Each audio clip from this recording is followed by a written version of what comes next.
y por lo que el evangelista dice que era en el camino a cierta aldea. El nombre no es importante, era nada más el camino a cierta aldea. Así que vamos a empezar en Lucas 24, a partir del versículo 13 y vamos a leer nada más hasta el 18. Lo que está sucediendo aquí es que ya las mujeres ya habían visto a Jesús, María Magdalena también, ya habían ido a dar aviso a los discípulos, ya habían ido Pedro y Juan a la tumba, habían entrado, habían visto que Jesús no está, se regresan a donde estaban reunidos los discípulos y están entonces diciendo todos, el cuerpo del Señor no está, y dicen que ya lo vieron vivo. Y es cuando viene este pasaje. Van dos seguidores de Jesús por este camino. Eran dos seguidores de Jesús que no eran de los 12. Acuérdense que Jesús no solamente tenía los apóstoles, tenía discípulos. ¿Recuerdan el pasaje donde el Señor envía a los 70? Que los envía de 2 en 2. Ahí esos no eran los 12. Como que no dan las cuentas, ¿verdad? 12 y envió a 70. No, eran la gente que lo seguía. Había gente que lo seguía, que eran discípulos de él, pero que no eran del grupo de los 12. Los 12 eran su staff íntimo, los que andaban para todos lados con él, los que vivían, comían y dormían juntos. Y había otro grupo que por donde iba Jesús lo seguían, escuchaban sus enseñanzas y lo regresaban a sus casas.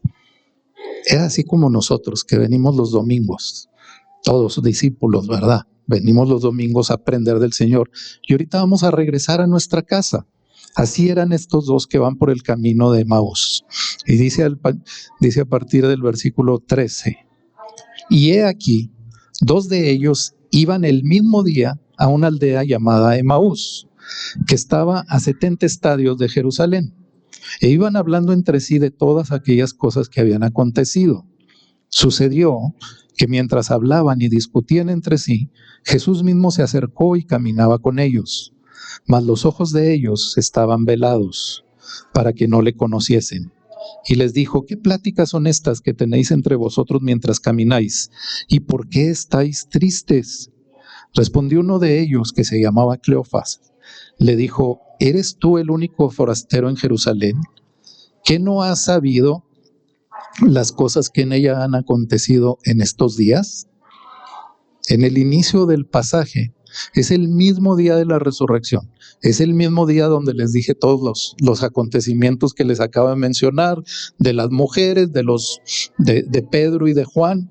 En ese mismo día, estos dos se van regresando, van de regreso a su aldea y van caminando y van platicando entre ellos las cosas que han sucedido.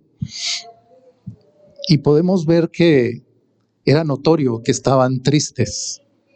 Era notorio que no iban contentos, porque Jesús les pregunta, ¿por qué estás triste? Les pregunta a los dos, ¿por qué estáis tristes? Era notorio de que ellos estaban tristes por las cosas que iban hablando. Y ahí van estos dos discípulos desconcertados, van saliendo de Jerusalén, van tristes hablando de lo que había acontecido. ¿Y qué era lo que había acontecido? Uno de ellos le contesta a Jesús y le dice, ¿eres el único forastero que no se dio cuenta? O sea, no eres de aquí, ¿verdad? Porque no te diste cuenta lo que pasó. ¿Qué era lo que había pasado? ¿Qué era lo que traía cargado en sus corazones? Cuando Jesús murió, muchos de sus discípulos perdieron la esperanza. Pensaron, aquí se acabó todo. Esperábamos que se levantara contra el Imperio Romano. Algunos todavía con alguna posibilidad esperaban que al día siguiente resucitara y que lo primero que desapareciera de la faz de la tierra eran todos los romanos. Estaban sometidos bajo Roma, estaban sometidos al maltrato de Roma y ese es el pesar que traen. Y sin embargo Jesús camina con ellos. No sabemos cómo es que Jesús hace que sus ojos sean velados, pero simplemente no lo reconocen. Él hace que no sea reconocible para que ellos caminen y hablen con él. Y estos dos discípulos están pensando que todo mundo tenía que haber sabido lo que pasó, que todo mundo tenía que estar al tanto. Por eso se les hace extraño. Y le dicen, ¿cómo es posible que no te hayas enterado? Nada de lo que pasa en nuestra vida pasa desapercibido para Dios. Nada, absolutamente nada. Aunque tú pienses, ay, híjole, es que tú no sabes lo que estoy viviendo. Nada pasa desapercibido para Dios. Dios recuerda cada una de tus lágrimas que derramaste en tu vida. Dios recuerda cada una de tus sonrisas. Lo que no recuerda son tus pecados. Si recordara tus pecados, oh Dios, nadie querría ir a orar. Nadie querría estar aquí los domingos. Entonces sí, las iglesias de por sí, pero entonces sí estarían mucho más vacías. Él no recuerda tus pecados. Él no te está esperando para decirte, pero acuérdate anoche. Oh, acuérdate la semana que entra. No, y acuérdate de jovencito. Él voltea y te ve a través de los ojos de Jesús. Nada pasa desapercibido. Jesús lo que está haciendo en este pasaje es que nos está mostrando el interés que Él tiene en cada uno de nosotros como personas. No le interesa cómo eres. A veces nos ponemos unos estándares muy difíciles de cumplir y principalmente se los ponemos a la otra gente. Y entonces nos fijamos, no parece tan cristiano porque hace, dice, mira. Y Jesús se fija en personas imperfectas. Si fueran personas perfectas, ¿para qué necesitábamos a Jesús? Se fija en personas imperfectas en las cuales Él va a perfeccionar. Personas imperfectas que van a fallar, que no por cómo se comportan merecen a Jesús. ¿Merecemos a Jesús? No, ninguno. Pero su gracia nos hace merecedores, aunque seamos imperfectos. Así que Jesús en este pasaje nos está mostrando claramente el interés que tiene cada uno de nosotros como personas. Y aparte, Jesús parece decirle a estos dos con los que va hablando, que no recuerdan lo que les enseñé. ¿Por qué están tristes? No recuerdan lo que hablé con los discípulos, no recuerdan lo que enseñé, no recuerdan que les dije, donde dos o más se reúnan en mi nombre, ahí voy a estar. Lo habían olvidado. Era algo que Jesús había enseñado en Mateo 18:20. Les dice, porque donde están dos o tres congregados en mi nombre, ahí estoy yo en medio de ellos. Y siempre pensamos que esto sucede cuando nosotros estamos orando. Si nos juntamos dos para orar al Señor, o estamos dos nada más en el servicio, ahí en medio está Dios. Estos dos van de camino a su aldea y van hablando de Jesús y van diciendo, es que, el Nazareno era el que prometió redimirnos, era el que esto, el que el otro, que todo. Y de repente aparece Jesús confirmando la palabra y diciéndole, donde dos o más estén congregados en mi nombre, donde dos o más, aunque vayan por el camino, vayan hablando de mí, ahí estaré yo. Una de las cosas que hizo Jesús en cada una de estas apariciones era que la gente entendiera que no lo iban a ver ya físicamente, que Él iba a ascender al Padre, pero iba a enviar el Espíritu Santo. Y entonces el Espíritu iba a estar siempre con ellos. Hay un predicador que les he mencionado varias de sus, no sé si llamarle frases o meditaciones, es Charles Spurgeon, y él refiriéndose a esto dice, cuando dos santos están hablando juntos, es muy probable que Jesús venga y se haga el tercero en la compañía. Habla de Él y pronto estarás hablando con Él. Jesús quería que estos dos hombres hablaran con Él. Si Jesús se hubiera mostrado desde el principio a ellos como el que era, no hubieran hablado lo que iban hablando, no hubieran ido diciendo tanta cosa. Y Jesús quiere que hablemos con Él. Jesús sabía de lo que iban hablando, ¿no?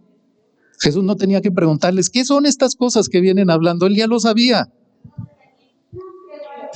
Por cierto, ¿de veras crees que Dios sabe lo que piensas? A veces parece que no, porque a veces pensamos y nos comportamos como si Dios no se diera cuenta. No hay cosa otra vez, no hay cosa en tu vida que pase desapercibida para con Dios.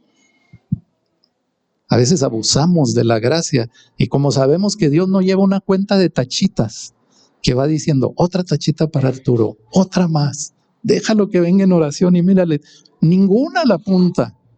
Nada más me espera que vaya arrepentido a hablar con Él. Esto que estos dos hombres van hablando, Jesús quería que se lo dijeran y tenía un propósito por el cual lo quería.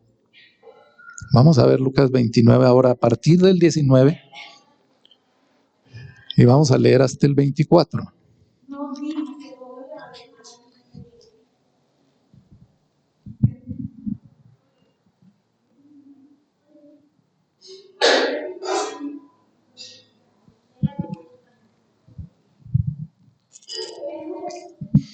Dice a partir del versículo 19. Entonces él les dijo, ¿qué cosas?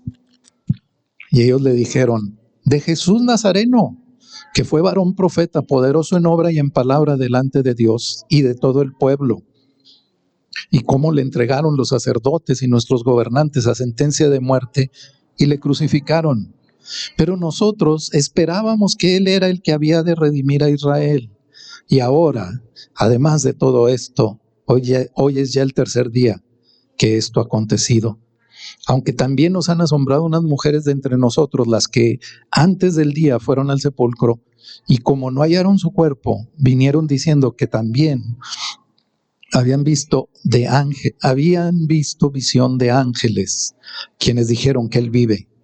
Y fueron algunos de los nuestros al sepulcro, y hallaron así como las mujeres habían dicho, pero a él no le vieron. Estos dos hombres le empiezan a relatar todo y le empiezan a contar, es que pasó esto y lo otro, y fíjate, y teníamos nuestra esperanza que nos iba a redimir, pero le crucificaron.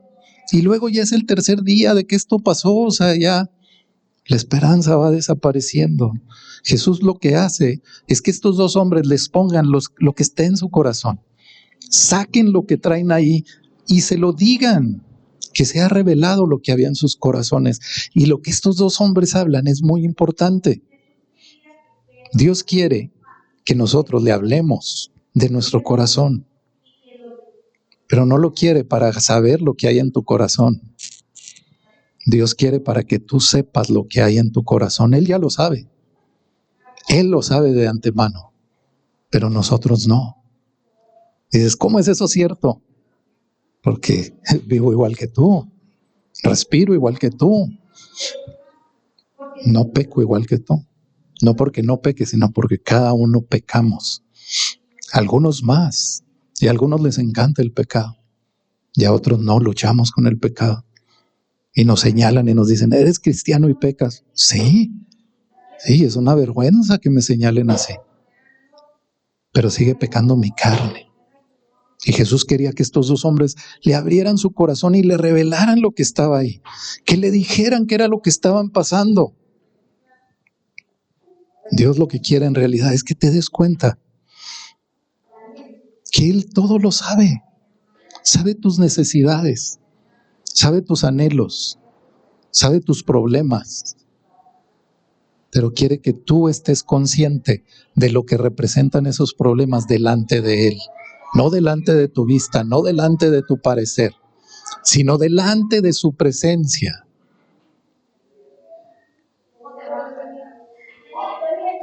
El Señor enseñó a sus discípulos a orar. ¿Por qué enseñaría el Señor a los discípulos a orar? Porque quería que oráramos. Aparte, no era nada más que les enseñara una oración. El pueblo judío era un pueblo que oraba y tenía sus horarios específicos para orar. Pero Jesús vino a decirles, sí, sigan orando, pero les voy a decir cómo hacerlo. Y les habló en Mateo 6, versículos 7 y 8. No pierda Lucas, porque vamos a volver a Lucas.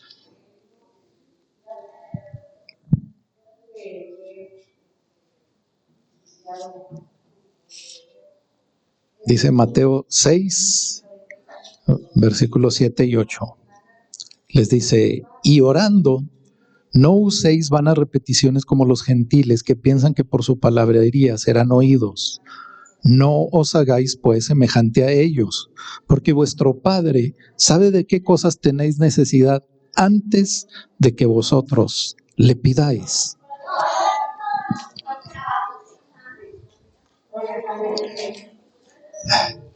Dios sabe todas y cada una de las cosas, pero quiere que vengamos a orar a Él. Quiere que cada uno de nosotros vengamos delante de Él. Y aunque Él sepa nuestras necesidades, quiere que vengamos y le pidamos. Si nosotros como papás vemos lo que le pasa a nuestros hijos, y hay veces que nos damos cuenta de lo que le pasó y no nos lo quiere decir. Y nosotros queremos que nos lo diga. ¿Qué te pasó?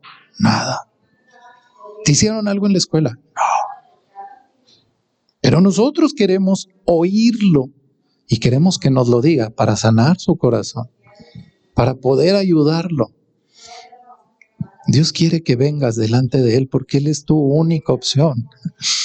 Podemos nosotros hacer muchas cosas por nuestra cuenta, podemos nosotros creer que vamos a lograr mucho, pero Él es tu única opción. En el huerto del Edén, cuando Adán pecó, Dios sabía lo que había hecho Adán. Dios sabía lo que había pasado. Dios sabía con detalle lo que había sucedido con Eva, con la serpiente, con Adán, entre Adán y Eva. Sabía todo con detalle. Pero parece que el que no lo sabía era Adán. Adán necesitaba ser rescatado. Adán necesitaba ser perdonado, necesitaba arrepentirse. Pero parece que Adán no lo sabía.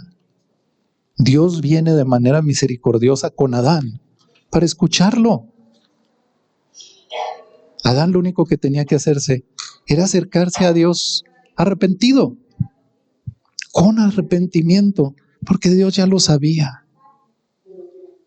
Por eso Dios quiere que vayamos a orar.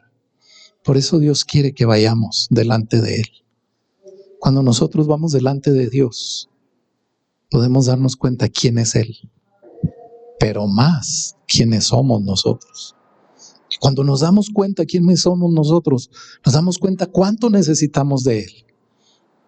Es como ir a verte un espejo después de un día terrible de trabajo, de un día de esos de que anduviste haciendo todo lo que te tocó hacer y más, y llegaste sudado, manchado, y luego en nuestra ciudad, lleno de tierra, llegaste a tu casa. Sudaste para que la tierra se te pegara así bien, bien, bien, y llegas y te ves en el espejo.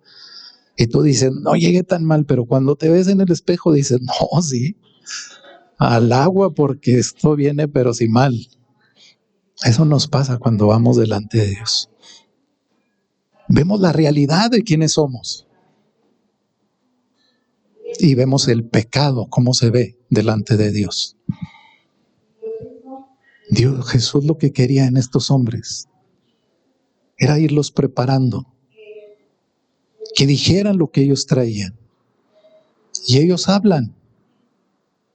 Y ellos le dicen, sabemos que era un profeta, sabemos que era poderoso en obras y palabras, sabemos que fue crucificado y que prometió redimir a Israel.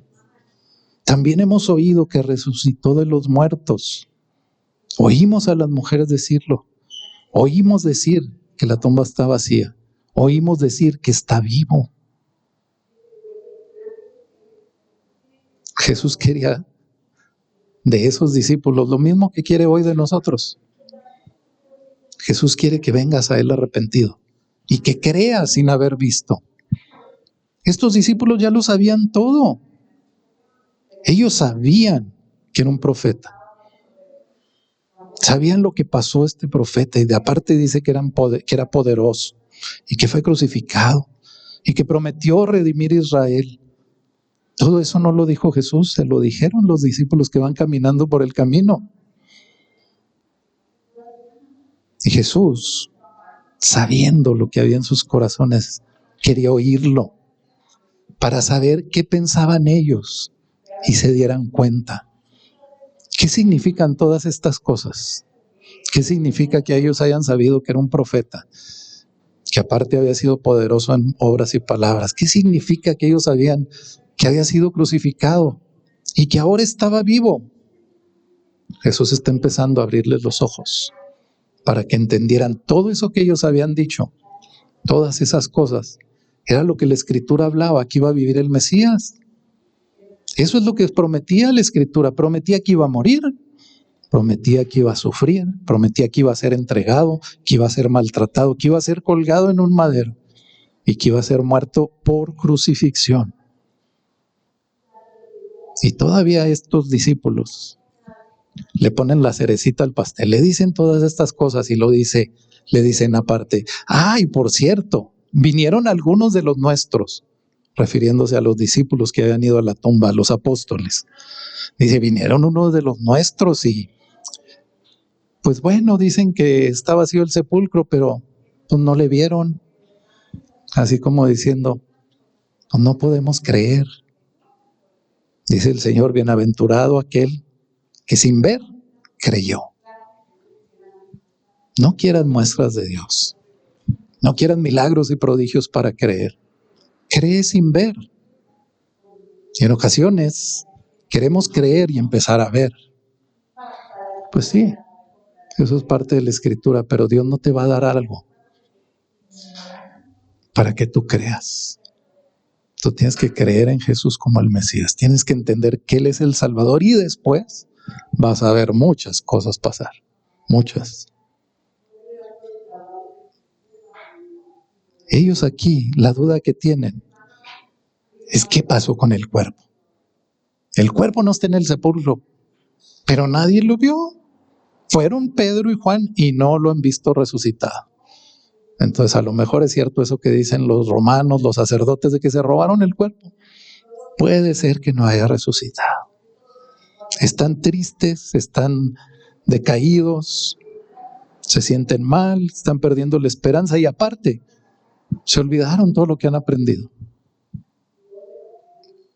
¿Cuántas veces nos olvidamos de todo lo que Dios nos ha dado? ¿Cuántas veces nos olvidamos de lo que Dios ha hecho en nuestra vida?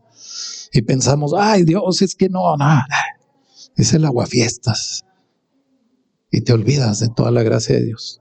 Te olvidas que si Dios te hubiera puesto en la balanza y hubiera dicho, el pecado, le aplicamos castigo, ya estábamos muertos.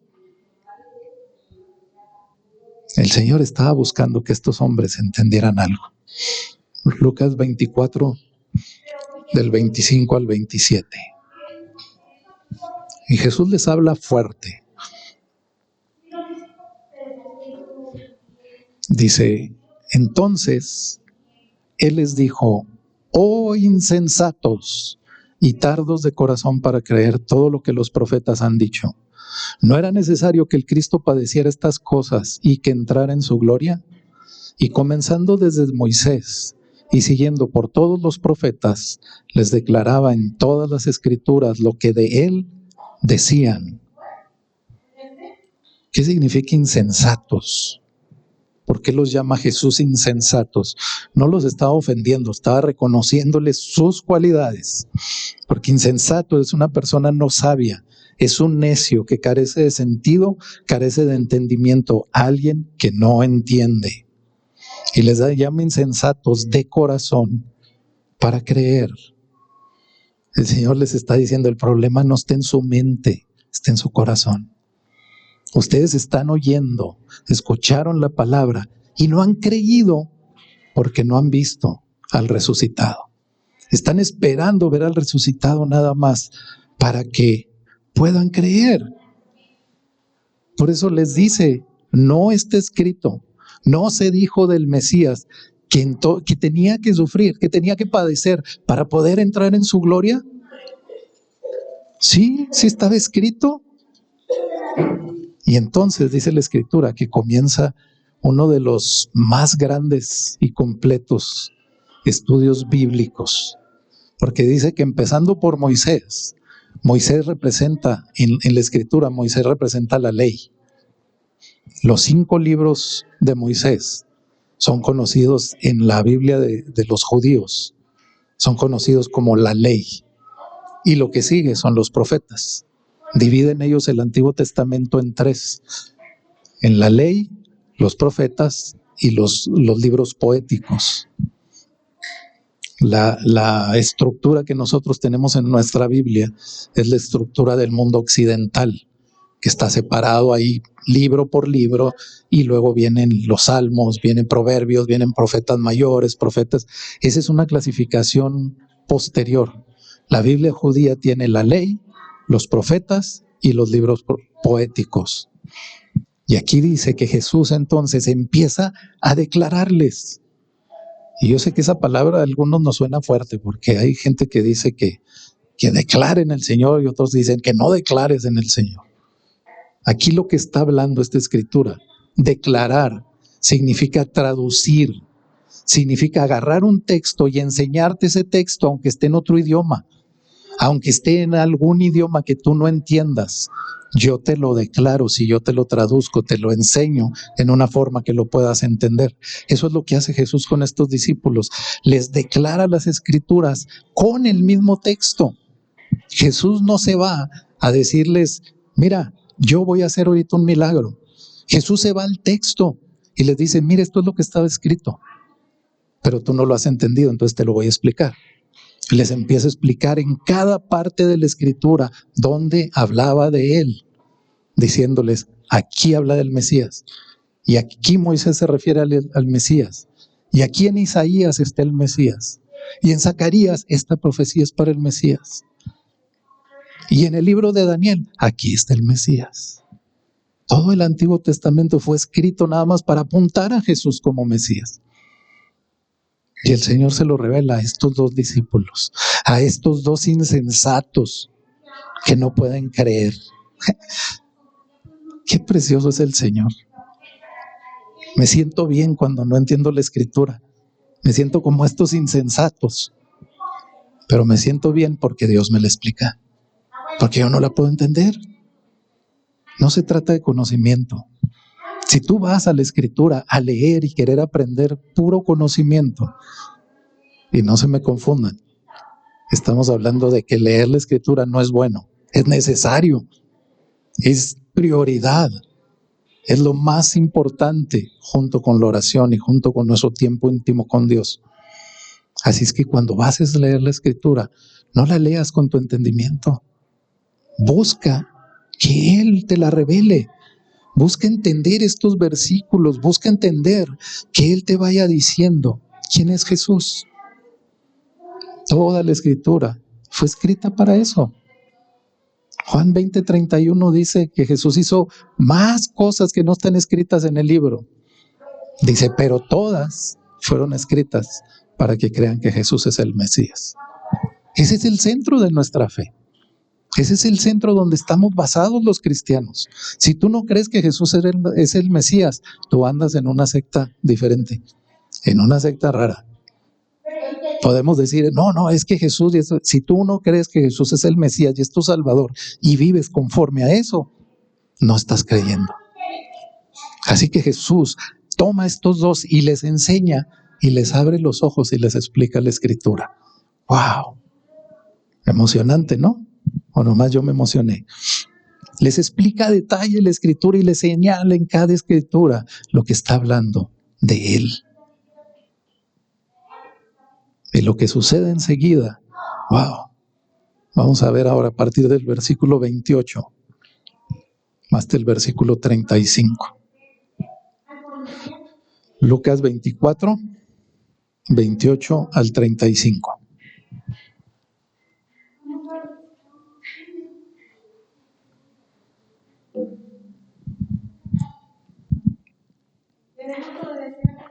Dice,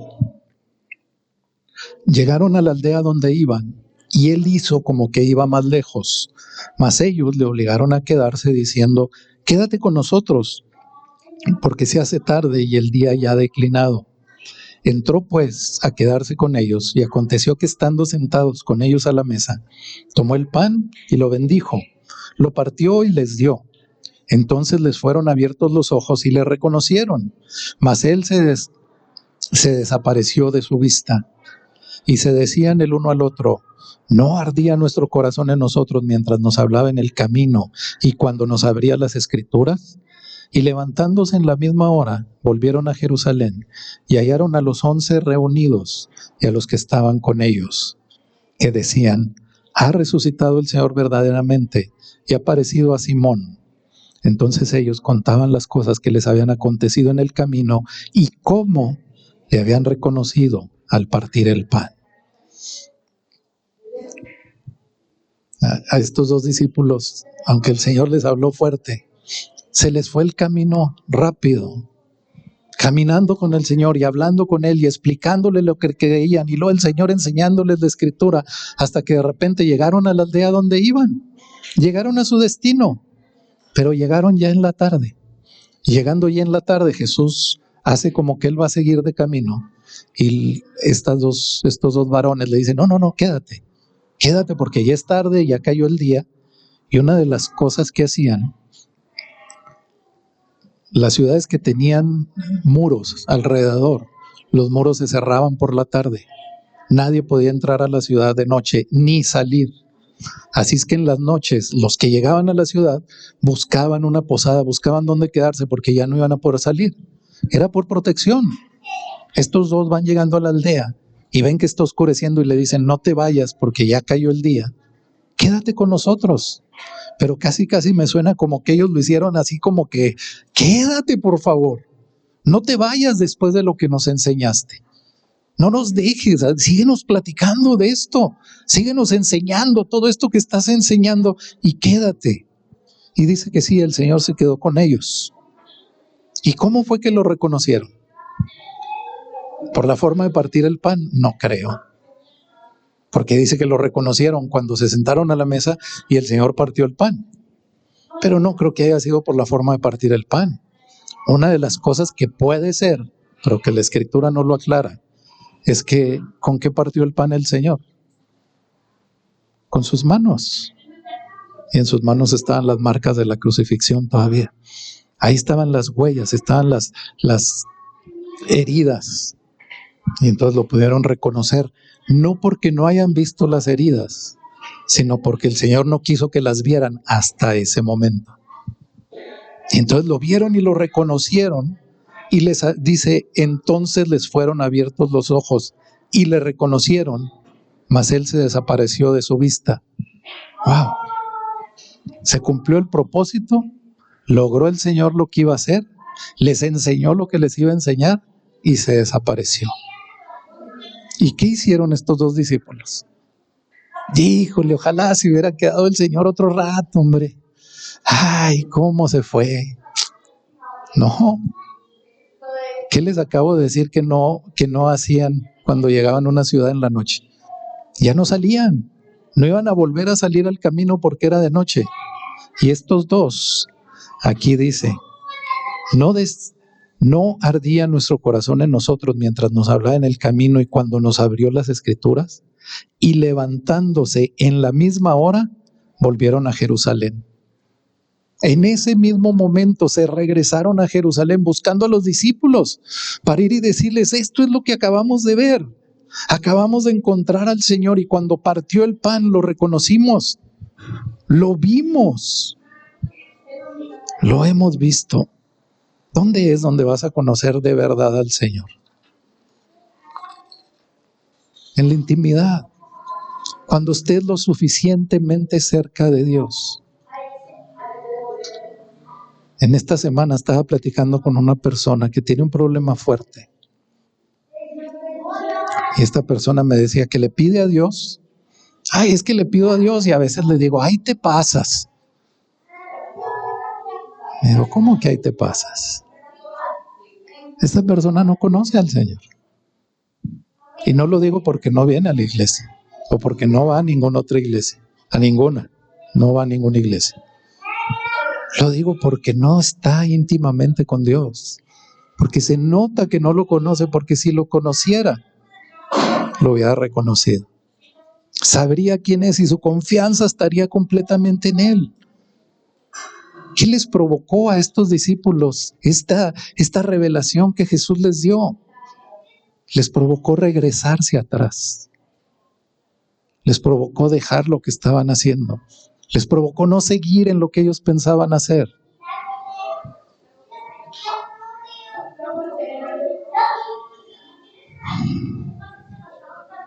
Así que finalmente, ¿de verdad conoces a Jesús? En serio, esto no es para que me lo contestes. Piensa un poquito en tu mente. Piensa un poquito, deja que tu corazón te dé una respuesta. ¿Realmente conoces a Jesús? Si realmente lo conoces, ¿qué provocó en tu vida? ¿Qué provocó Jesús en tu vida? ¿Te provocó que te regresaras atrás? ¿Que dejaras de hacer lo que pensabas hacer? ¿Que dejaras de vivir la forma en que vivías para vivir de una forma diferente delante de Él? Si realmente te regresaste por ese camino, ¿ya testificaste que está vivo? ¿Le estás diciendo a la gente con tu vida que en realidad Jesús está vivo? ¿Le estás diciendo a todos, yo lo vi, yo sé que está vivo, yo vengo de allá y por eso me regresé, porque lo encontré? Te aseguro que si lo que hubieras encontrado es un tesoro, andarías pero sí más feliz, como por todos lados, como dice el dicho, como gallina despescuezada, corriendo por todos lados porque hay un tesoro. Si realmente encontraste a Jesús, si realmente lo estás testificando, andarías más feliz que nada. Tendrías tu fe puesta en Él y las cosas que suceden en este mundo no te afectarían. Caminarías sin fijarte si está oscuro o alusado. Caminarías en paz. Cierren un momento sus ojos.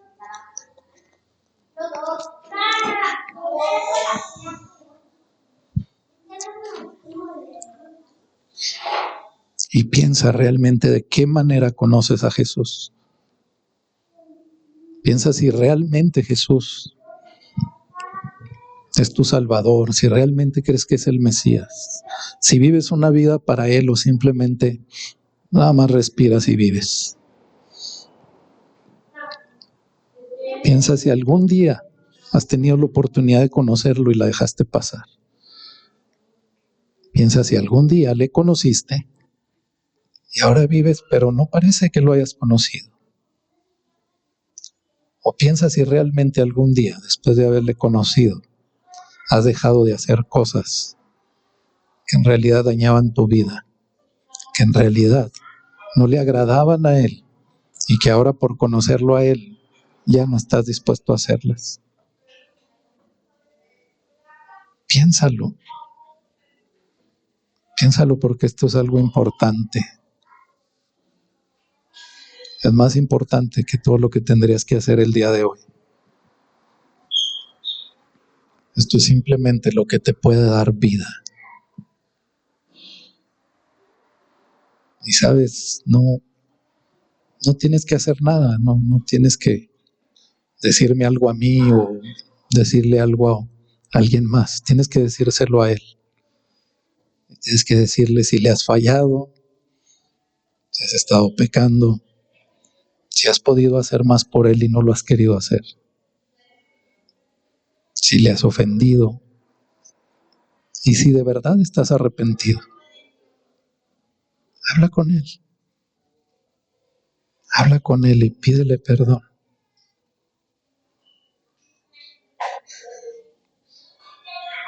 Pídele perdón y pídele que camine contigo. Que vaya contigo por el camino, que te muestre más la Escritura y que te enseñe a vivir y a caminar con Él. Que te enseñe a confiar en Él. Que te enseñe todo lo que habla la Escritura y todo lo que revela para que vivas una vida de la mano de Jesús. Padre, te damos gracias por este día, Dios. Señor, gracias, Padre, por la oportunidad que nos da, Señor, de caminar contigo, Señor, y de cada vez, Padre, que nos apartamos de ti o separamos de tu mano, nos das la oportunidad de venir en arrepentimiento, de acercarnos a ti, para buscar, Señor, de ti el perdón, para buscar de ti, Señor, la ayuda, Señor, para buscar, oh Padre, tu paz, para buscar tu paz, Señor, en nuestra vida. Padre, gracias, Dios. Gracias, Padre, por tu misericordia. Gracias por Jesús. Gracias por el sacrificio que ha hecho. Y gracias por revelárnoslo día con día, por hablarnos y mostrarnos la Escritura. Te damos gracias, Dios. Y a ti, Señor, damos toda gloria y toda honra. En el nombre de Cristo Jesús. Amén. Amén y amén.